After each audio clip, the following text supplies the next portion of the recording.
যদি চায়নার মানুষদের ঘাড়ে কখনো প্রচন্ড ব্যথা করে তাহলে তাদের হাত দিয়ে টিপে দিতে হয় না, তারা নিজেরাই এই গ্যাজেটটা ব্যবহার করে ঘাড়ের ব্যথা কম করে নেয়। চায়নাদের যদি পেট ব্যথা করে তাহলে তারা আগুন দিয়ে হালকা করে তাপ দিয়ে কিছুক্ষণ পেটে গ্লাসটা রেখে দেয়, যার কারণে ব্যথা অনেকটাই কমে যায়। অনেক সময় আমাদের দেশের মানুষেরা দাঁড়িয়ে দাঁড়িয়ে কাজ করে, কিন্তু চায়নার লোকেরা এটা কখনোই করে না। তারা এই অসাধারণ টুলটা নিয়ে এরকম ভাবে বসে বসে কাজ করে, দেখতেও খুবই সুন্দর দেখা যাচ্ছে।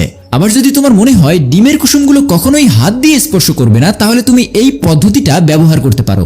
এভাবে এক প্লেট থেকে আরেক প্লেটে খুব সহজেই নেওয়া যায়।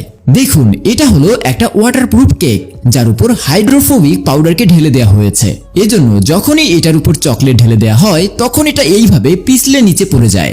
এই ব্যক্তিটি ইন্ডিয়ার সবচেয়ে বেশি ট্যালেন্টেড মানুষের মধ্যে একজন, কারণ তিনি ভিন্ন ভিন্ন জীবজন্তুর কেক বানিয়ে দেন, যেমন কচ্ছপ, বাঘ, কুমির ইত্যাদি।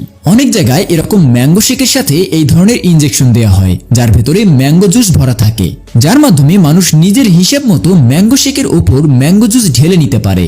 দেখুন, এই মেশিনের সাহায্যে কোল্ড ড্রিঙ্কের ক্যানকে এইভাবে গুটিয়ে ফেলা হয়, অতঃপর এই গুটিয়ে ফেলা ক্যান রিসাইকেলিং করার জন্য ব্যবহার করা হয়। আসলে এই মেশিন কোনো সাইকেলের প্যাডেলের মতোই ঘোরে, এই জন্য এটা ফোর্সের সাথে ক্যানকে গুটিয়ে ফেলে। এটা হলো ওয়াটারপ্রুফ সকেট কভার। এটাকে আপনি আপনার বাড়িতে লাগিয়ে পানি থেকে বাঁচিয়ে রাখতে পারেন, এতে শর্ট সার্কিটের সম্ভাবনা থাকে না। এটাকে বিশেষভাবে কিচেন এবং বাথরুমে ব্যবহারের জন্য তৈরি করা হয়েছে।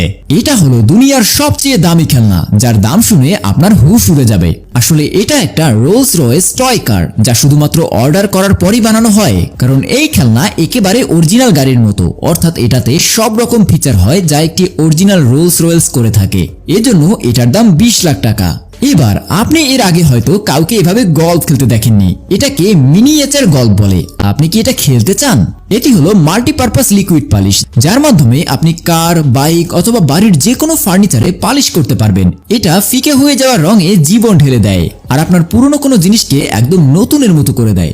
দেখুন, এই মেশিনের মাধ্যমে আপনি ভুট্টাকে অনেক সহজেই ছিলতে পারবেন, যার জন্য আপনাকে ভুট্টাকে এভাবে মেশিনে ফাঁসিয়ে ঘোরাতে হবে। এই মেশিনের ব্যবহার কনস্ট্রাকশন সাইটে হয়ে থাকে, কারণ এর মাধ্যমে বড় বড় পাথরকে ছোট ছোট টুকরো করে ফেলা যায়। এই সবুজ জিনিসটা মোচি, যা খাবার জন্য নয় বরং কিভাবে বানায় তা দেখার জন্য অন্য দেশ থেকে মানুষ জাপানে যায়, কারণ মোচি জাপানের বিখ্যাত মিঠাই। আর এটাকে তৈরি করার জন্য মানুষ ভারী লাঠির হাতুড়ি ব্যবহার করে চাল এবং চিনিকে ততক্ষণ পর্যন্ত কুটতে থাকে যতক্ষণ পর্যন্ত না এটা নরম হয়ে যায়। এরপর এটাকে মেশিনে দিয়ে গোল গোল আকারে কেটে নেওয়া হয়, অতঃপর এটার উপর সুইট পাউডার মাখিয়ে মার্কেট